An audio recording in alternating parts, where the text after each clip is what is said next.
দেখ বান্ধবী, তুই কি বুঝাইতে চাইতেছ আমি বুঝতেছি যে ওই পিরিয়ডের ব্যথাটা যদি পুরুষ মানুষের থাকতো, তাহলে পুরুষ মানুষ বুঝতো যে এটার কতটা জ্বালা যন্ত্রণা, এটাই তো নাকি? তো দেখ, তুই যদি এটার সাথে আঙ্গলকে তুলনা করস তাহলে তুই ঠকবি। কারণ আমরা পুরুষ মানুষ এটারে সবসময় রেসপেক্ট করি, ঠিক আছে? কারণ আঙ্গ মা বোনেরও আছে, আমরা যদি বিয়া করি তাহলে আঙ্গ বউয়েরও থাকবো, এটা আমরা সবসময় রেসপেক্ট করি। তো কখনো তুই এটার সাথে আঙ্গলকে তুলনা দিব না, তো তুই ঠকবি। কারণ কি, শোন তাহলে আমি তোর কই, আঙ্গ যখন ছোটবেলায় মুসলমানি করায় তখন আঙ্গ প্রসাব করতে গেলে যে কি জ্বলাটা জ্বলে তখন তো বুঝবি না, কিলে তখন মুসলমানই নাই।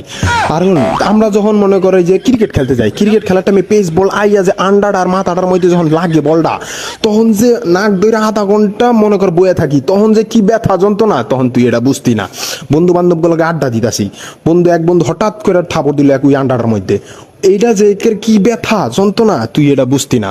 এই যে মনে কর ডাব চুরি করতে গেছি, ডাব ডুব সব মাইরা পাইরা শেষ, নিচে যখন নামুম তখন সেলসেলায় যখন নামি তখন আগাড়ার লগে যখন গাছের লগে লাগে, তখন যে কি যন্ত্রণা তুই এটা বুঝতি না।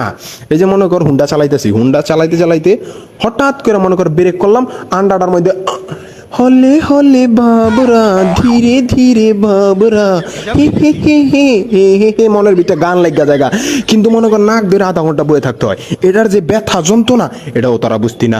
তো তগো ব্যথা আমরা বুঝতাম না, আঙ্গ যে আন্ডার ব্যথাটা এটাও তারা বুঝতি না, ঠিক আছে? তখন তাহলে রেসপেক্ট করা দরকার। তোমার ব্যথাও আমি রেসপেক্ট করি, আমার ব্যথাও তুমি রেসপেক্ট করো। আর তুলনা দিবা না কখনো বান্ধবী, ঠিক আছে বান্ধবী?